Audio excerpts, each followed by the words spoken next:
I am Kana Takir. My roll number is 18321 and my semester project is custom calendar with events.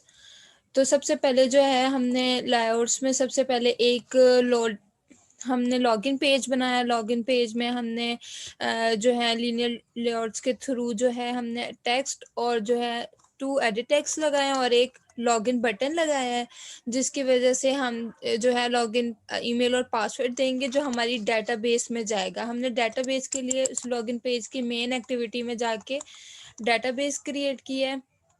Database dB के नाम से create किया, फिर उसके अंदर टेबल लॉगिन डाटा के नाम से डेटाबेस हमने क्रिएट किया है। और फिर जो है उसमें अंदर टेबल एक क्रिएट किया, उसके अंदर हमने जो है 2 कॉलम्स लिए हैं ईमेल और पासवर्ड के लिए। ईमेल हमने तीनों जो हमारे एडिट टेक्स्ट थे और बटन उनको इनिशियलाइज करवाया। इनिशियलाइज करवाने के बाद लॉगिन बटन पर हमने क्लिक लिसनर लगा दिया। क्लिक लिसनर में जिसमें हमने चेक किया कि अगर पासवर्ड और ईमेल अगर वो पुट कर रहा है तो फिर जो है हमारी हमारे नेक्स्ट जो है कैलेंडर पर चले जाए, और जो है अगर नहीं करा तो फिर जो है टो शो के डाटा इज एंटर। और ओपन एक्टिविटी, फिर उसके अंदर हमारे पास जो है हमने ओपन एक्टिविटी के नाम से एक फंक्शन बनाया। उस फंक्शन को जो है हमने लॉगिन बटन के अंदर जो है उसको कॉल किया है। उसके अंदर हमने इंटेंट लगाया है लॉगिन पेज और लॉगिन पेज, ताकि जो है हमारे लॉगिन पेज से हमारी जो है मेन एक्टिविटी यानी कैलेंडर के ऊपर हमारी जो है स्क्रीन चले जाए। इसके बाद हमने जो है एक लोडिंग एक्सएमएल बनाई है। उसमें भी हमने लीनियर लेआउट लिया और 2 इमेज व्यू लिए हैं।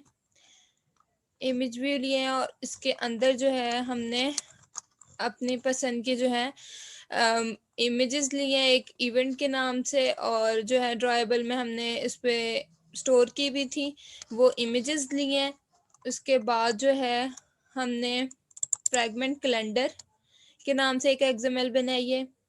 उसके अंदर जो है एक्सएमएल कैलेंडर में फिर हमने एक लीनियर लेआउट लिया है। उसके अंदर अगेन एक लीनियर लेआउट लिया, फिर इमेज बटन लिया है हमने, और उसके अंदर टेक्स्ट व्यू लिया है और एक और इमेज बटन लिया है करंट डेट। फिर उसके अंदर एक लीनियर लेआउट लेकर हमने जो है लीनियर लेआउट्स लिए और उसके अंदर डिफरेंट टेक्स्ट व्यूज लिए हैं, ताकि जो है हमारी डेट और मंथ वगैरह शो हो सके। उन्हें हमने बोल्ड और जितनी भी हमने स्टाइलिंग देनी थी हमने उसे स्टाइलिंग दी है। फ्रेगमेंट अपकमिंग इवेंट्स के नाम से जो है एक एक्सएमएल हमने बनाई है, वो अभी स्टार्ट हो रही है।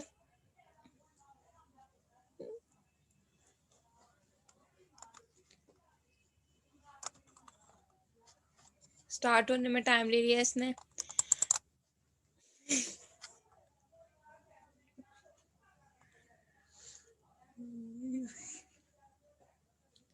हमने एक इवेंट लिस्ट के नाम से रो लिए, ताकि जो है हमारे पास जो भी इवेंट्स आ रहे हैं वो हमारे पास इस फॉर्मेट में जो स्टोर हो। हमने वही एक इमेज ली है, फिर उसके अंदर एक हमने जो है टेक्स्ट व्यू लिया है और फिर लीनियर लेआउट लिया है और फिर उसके अंदर 2 टेक्स्ट व्यूज लिए हैं, ताकि जो है हम इसे प्रॉपर डिज़ाइन कर सकें। फिर हमने रिमाइंडर लिस्ट ली है, रिमाइंडर लिस्ट रो। इस जो है लॉन्चर आईसी लॉन्चर और आईसी लॉन्चर राउंड जो हमने अपने डिज़ाइन में यूज़ किए हैं। बॉटम नेविगेशन डॉट एक्सएमएल, ये भी हमने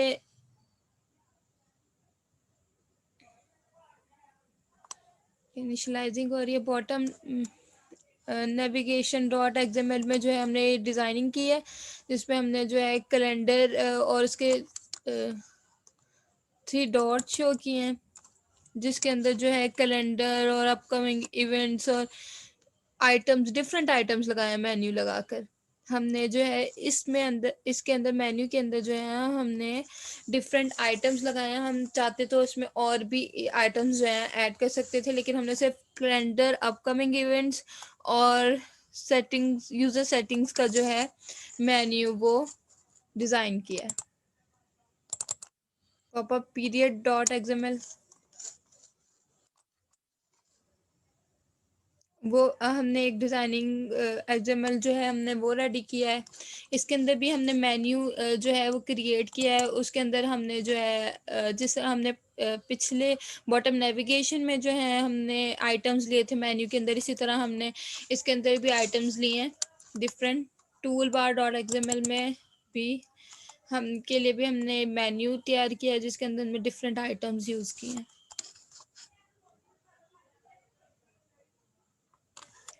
इसके बाद हमारी जो मेन एक्टिविटी है लॉगिन पेज के लिए, और जो हमारे कैलेंडर की थीम ऐप थीम है उसके अंदर ये हमारे पास हमारी डॉट जावा फाइल है।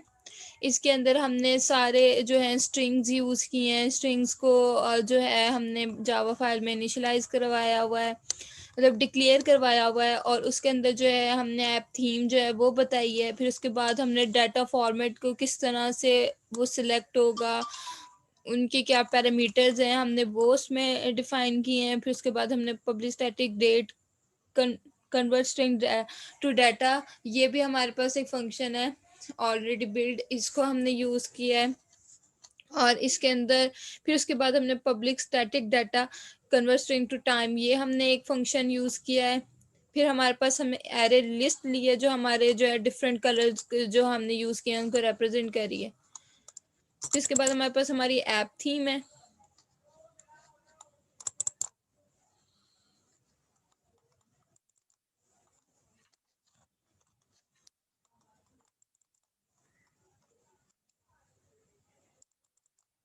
नोटिफिकेशन प्रेफरेंस में जो है हमने फिर स्ट्रिंग डिफरेंट स्ट्रिंग्स ली हैं। उसके अंदर हमने जो नोटिफिकेशन के हम इवेंट्स के लिए जो हमने 10 मिनट्स बिफोर 1 आवर बिफोर इस जो भी हमने अपने कैलेंडर में शो करवाया उसकी जो जावा फाइल है वो इसके अंदर है। इसके अंदर भी हमने डाटा फॉर्मेट्स लिए हैं और वही हमने जो है फंक्शंस दोबारा कॉल किए हैं। और उसके अंदर भी हमारे पास एक एरे लिस्ट है जो जिसमें हमने डिफरेंट कलर यूज़ किए हुए हैं।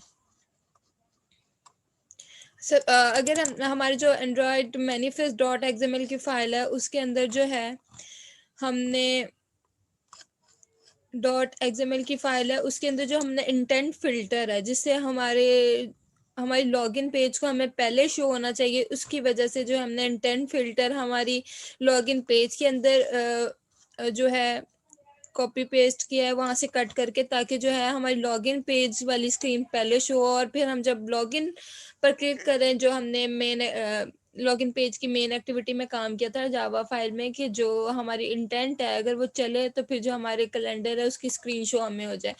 तो उसके लिए उस काम के लिए हमने एंड्रॉयड मैनिफेस्ट में जो है इंटेंट फिल्टर को चेंज किया है इसकी पोजीशन से। Okay, thank you ma'am.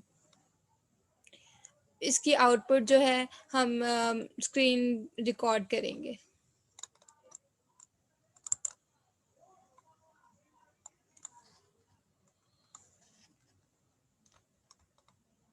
On हुआ है। फिर इसके अंदर हम जो है हम अपना ईमेल देंगे कायनात आके 007@gmail.com।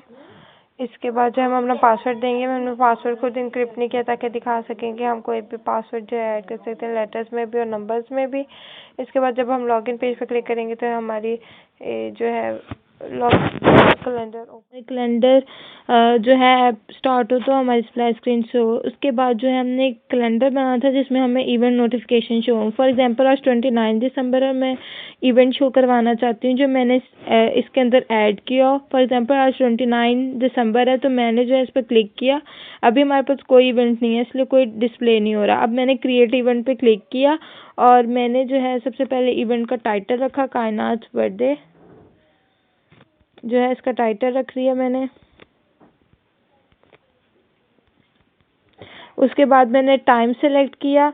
मैं जो हूँ टाइम इसका रख लेते हैं 5, ताकि जो है 9:05 पर है हमारा नोटिफिकेशन शो हो जाए। उसके बाद हमने ऐड नोटिफिकेशन के हमें eight the time of event notification show है 10 मिनट्स बिफोर या 1 आवर बिफोर या 1 डे बिफोर, तो हम सेलेक्ट कर लेंगे। मैं सेलेक्ट करूँगी eight the time of event.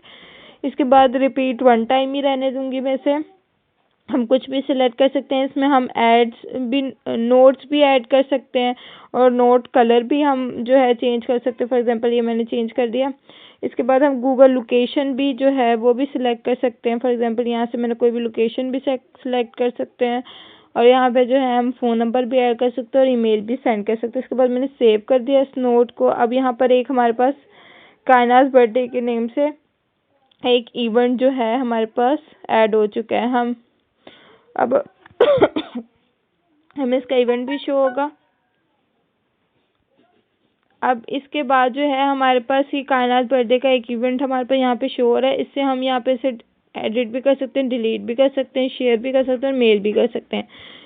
ये जो है हमने इसमें मेन्यू आइटम्स जो हैं ऐड किए थे हमने अपनी ऐप में। अब हम यहाँ से कोई भी रिंगटोन भी सिलेक्ट कर सकते हैं। फॉर एग्जांपल मैंने कॉन्सिक्वेंसी की जो है रिंगटोन ऐड कर दी। ये हमने रिमाइंडर टाइम रखना है कि 10 मिनट्स बिफोर करे या 1 आवर बिफोर करे, तो मैंने at the time of event ही करना है। ये देखें हमें नोटिफिकेशन शो हो गया कायनात बर्थडे, हमने 9:05 PM है जो सिलेक्ट किया था।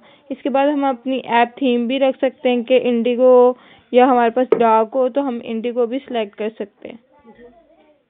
Thank you.